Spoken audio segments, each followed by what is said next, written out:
have been making an effort, not really an effort, just doing it, just reading the Bible on a daily basis. And I started off from the book of Genesis, just went down the line. I did skip some of the book of prophets, but anyway, but either way, so I made it all the way to Romans. Now I'm reading Romans, and Romans is quite an interesting book. It is one of those books that really makes you, at least it makes me, question a lot of my habits, a lot of my decisions, a lot of my thinking. It seems as though the Gospels speak so much about Christ, and maybe you do need to hear more. Maybe, like as a Christian, the only thing that you need to hear is Christ, the dealings of Christ, the life of Christ, how Christ interacted with the people around him. Because we are, as Christians, we are all trying to be Christ-like. But there is something powerful about reading the perspective of man who found Christ. The story of Paul, whether it's both in the book of Acts and now in the book of Romans, but the book of Acts, I feel like it's actually just a tale, like following the arc of Paul's life. But Romans, it seems that, I don't know, I'm not actually sure who wrote Romans. Was it Paul himself, or did someone else speaking for Paul? And as I read Romans, this is like, it seems to me as though Paul is philosophizing Christianity, He's philosophizing the life of Christ, how to be like Christ, and why he fails to be like Christ, and why most other people also fail to be like Christ.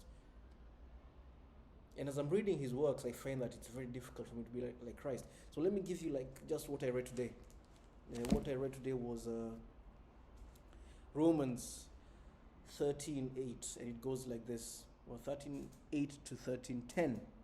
It goes like this. Let no debt remain outstanding, except the continuing debt to love one another. For whoever loves others has fulfilled the law. The commandments: you shall not commit adultery, you shall not murder, you shall not steal, you shall not covet, and whatever other command there may be are summed up in this one command: love your neighbor as yourself. Love does no harm to a neighbor. Therefore, love is the fulfillment of the law. And it seems pretty straightforward. Love your neighbor as you love yourself. We call this the golden rule. Actually, is that the golden rule? I'm going to say that's the golden rule. But how often in my own life, I'd like to believe I live this way, but if I track down my daily experiences, my daily interactions with other human beings, I realize I always fall short of this. I always criticize others, even though it's not like face to face, but in my thoughts. In my thoughts, I might smile and act nice and be polite, but I might be having vile thoughts about someone. Like, I don't like this person. I don't like how they smell. I don't like how they dress. I don't like how they're looking at me or how they're talking to me. But I'm just pretending to be nice. Is that really loving thy neighbor? Thinking about love in this sense, there's something about being married or even having children, especially having children, whereby I know I love my kid. And sometimes I'm harsh with my kid. And sometimes when I'm being harsh, it's not from a place of anger. It's truly because I need to discipline my kids. So as I'm disciplining them, it seems harsh. I'm sure from my kids' point of view, they don't like what I'm telling them, what I'm asking them to do. But it comes from a place of love, because I don't want you to go down that road you're currently on, right? It's not good for you. Because I have been down that road before. So please, let's avoid going down that road. And so you find that is real love. And real love isn't trying to be nice. As opposed to what I do, like, for instance, at work with my coworkers, whereby I don't like what my coworker is saying. I don't like how they're behaving. But I'm just going to be nice about it to maintain, a level of comfort in the workplace. Right? Same with people I run into in the street. Someone bumps into me, and I want to get angry. I want hey dude, watch where you're going, but I don't. It's fine. It's fine. But what would be nice? What will actually not be nice? Be loving.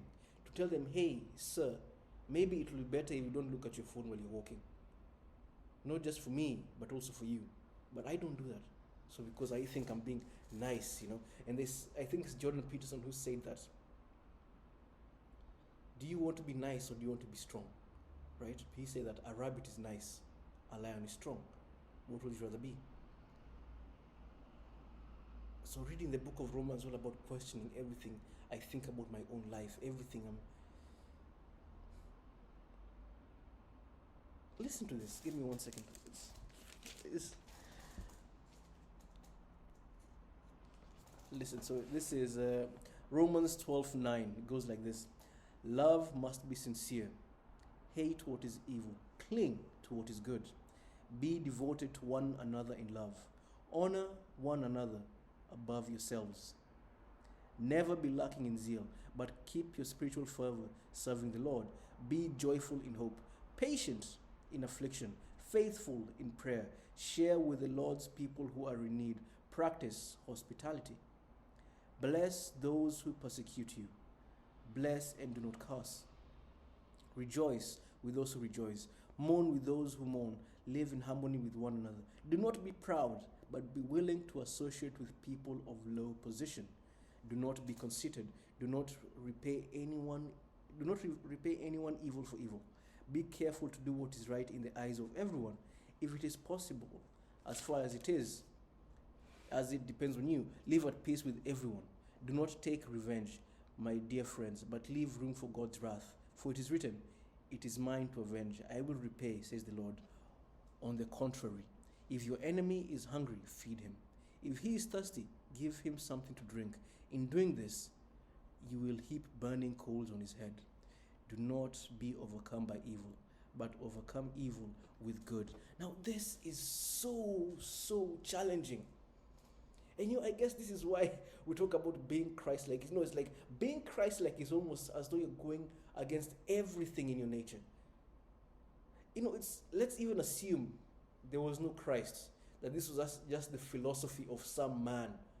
Someone lived life and realized, hey, however I was living was wrong, and these are the tenets to live by if you want to live a good life. Not even a spiritual life, just a good life.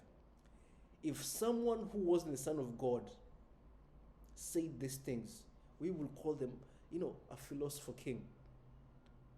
Because you find that the things, at least in my own life, the things that bring me the most pain, the most suffering, are when I go according to the desires of the flesh. And this isn't just lust. It's like, hey, I'm angry, so I react out of anger. Right? I'm lazy, so instead of choosing to work past the point of exhaustion, I say, what, I'm done, I'm going to go and take a nap. Right? But someone figured out, hey, if you want a good life, if you want to be one with the Lord, you have to go against the desires of the flesh. And now this is Paul telling you how he himself is struggling with this. So do not be overcome by evil, but overcome evil with good. How powerful is that? That is so difficult. So I'm a married man, and every once in a while, every so often, you find that